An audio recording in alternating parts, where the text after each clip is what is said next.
Hello, my name is Brother Sean, and I'm a member of the Teo community of Interfaith Franciscans. And I would like to share with you a heart reflection on the inward journey, finding your true self, coming as you are in your brokenness, in your woundedness, in your weariness, and find the real you. Let me read to you these few words.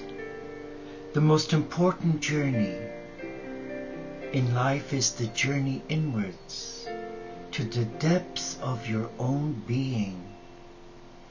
It is a journey we are all invited to make. It takes us beyond words and images into silence.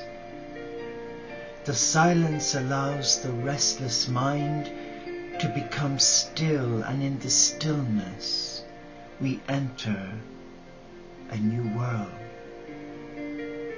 We return to our hearts. Here we find our true selves.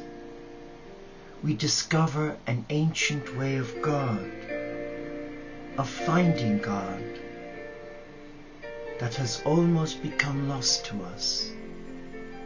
Slowly we realize that we are in union with the source of life and love itself.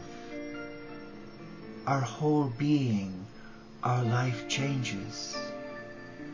Our goal now is to take God's love to others in our everyday lives.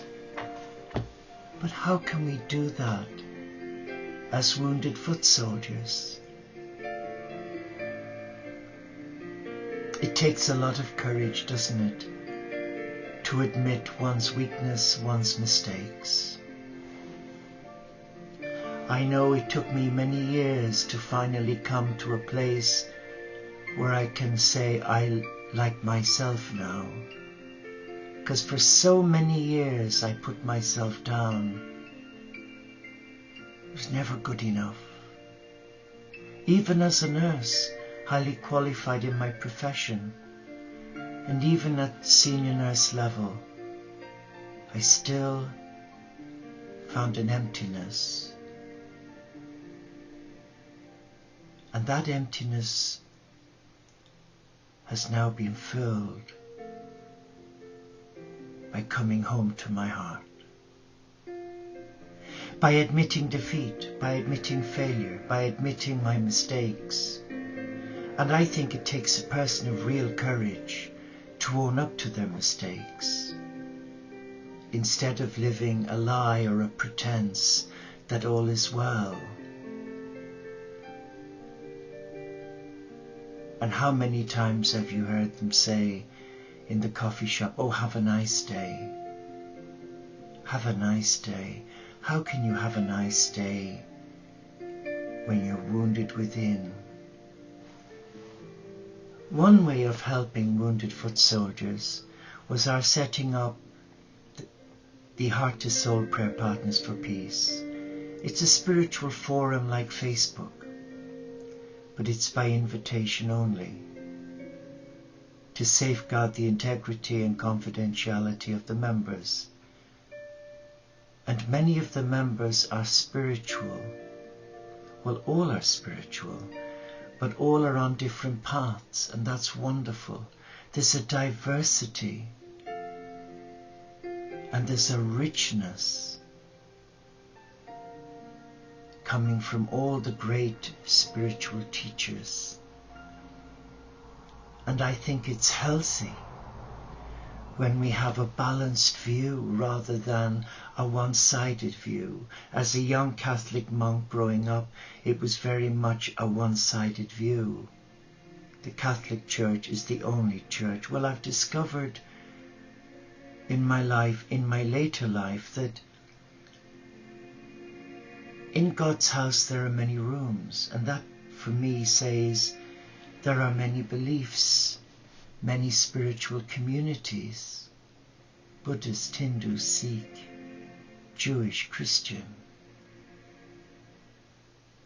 And how awful for me as a young man to insist that other faiths were hedonistic.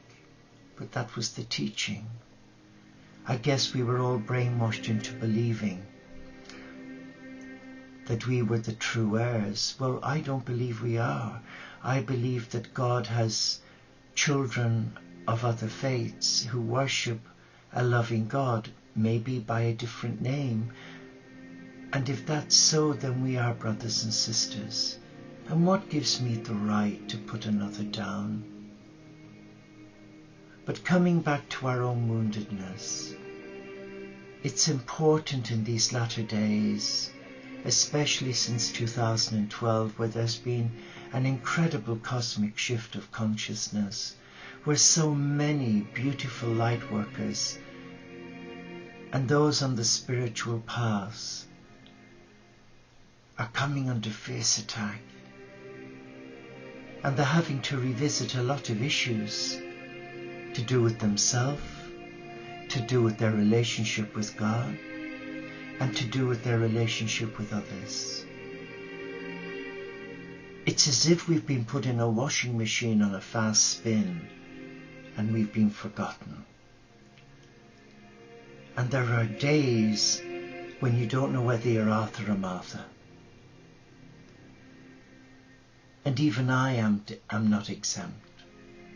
I have days where the dark night of the soul kicks in and you wonder, what on God's earth am I doing as an enclosed contemplative Franciscan monk, embracing all faiths, when my own church doesn't want to know, and when other faiths are suspicious because they see you wearing a habit. But it's my uniform. Like when I was a nurse, I wore a uniform, a white tunic and trousers, so that people could identify. And you'd be amazed how many people come up to you and ask you to pray for them, to pray with them, because they feel so abandoned, so alone in their journey. Yes, they do. And in the last 10 years, I have to say I've never encountered so many whose lives have been blighted by cancer. I've never known it before. It makes you think, is it in what we're eating? Is it in the atmosphere? Is it genetic? I've never, in all my 38 years of nursing, have I encountered as many now lovely people whose lives are being devastated by serious cancer-related issues and illnesses. And they're hungry for spiritual food. And that's why it's important that you and I come back to our heart, that we find who we are in silence. And there are many today who give lip service to God. They look the part, they play the part, they talk the walk, but they don't walk the talk. And it's that has discouraged so many. And that's why I feel so proud to be a member of the Teo community of Interfaith Franciscans, because as a cyber community, an online community, there are no pressures on us. Nobody's spying to see what we're doing. We have the freedom to choose. We don't have the guaranteed framework that you would have in a traditional monastic setting that I had. You have to really work hard at this. You have to be disciplined. But the one thing in our favor is the freedom to choose. The freedom to find who you are, to find who is God, to find your true self and come back to your heart, your teacher. But if you are on the spiritual path and you are struggling take heart, you're not on your own. There are many of us. But at this time, with all that's going on in the world, where so many are being found out, where so many are being caught with their finger in the till, so to speak, and where man has lost sight of his own divinity, and where man is turning in on mankind. Man's inhumanity to man is brutal. When you see what's happening in the world, a beautiful world, but through greed and materialism, man has lost sight of his true worth as a child of God. So those of us who embrace the spiritual life, we need a forum where we can come together and share our gifts without fear of being ridiculed or condemnation. And that's why we have Heart to Soul Prayer Partners for Peace. And you're welcome to join and take part and meet new friends online and share your beautiful poetry, your skills, your gifts. It's a two-way effort. It's good to give and it's good to receive. But it's not good to keep on giving without receiving.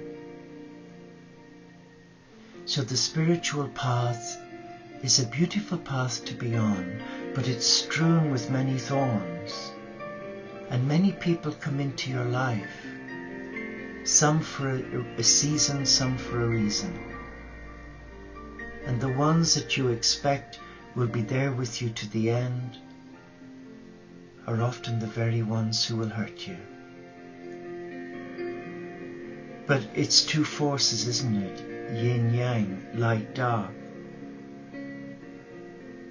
And because we've surrendered our heart to the light and we have made a commitment to follow God and listen to God in the silence of our heart, we somehow attract dark energies. But I see that in a different way now. I see it as lost souls who can't cross over. So I believe the angelic realm bring them through us in our prayer time, and that way they're not as fearful. So they come through our auric field to the light. So we must never get discouraged or disheartened. And if we are under threat or in a struggle, then all we have to do is to stop, connect with the heart, and in prayer ask God for guidance, ask for help. We have free will, and once we ask for help, we will be given that help, providing we are willing to listen and discern in our heart. So take heart if you're discouraged. You're not alone. But if you are floundering, then take responsibility for your journey. Make that phone call. Join that group. Do not be on your own. It's not wise to be on your own at this time. Because within a spiritual community, there's fellowship, there's nurturing, there's support, but there's protection. So ask yourself the next time you come into prayer, would I benefit from being part of a spiritual community who don't wish to control me, but who will respect me? Then come and join us. Come and join us as a member or a friend. And we promise you, you will enjoy the experience. Take care of yourself. Nobody else can or will but you. You have the power to put right wrongs. You have the power to forgive yourself and others, and you have the power to make miracles happen in your life. Namaste. thank you for watching. But more importantly, thank you for allowing me to share with you.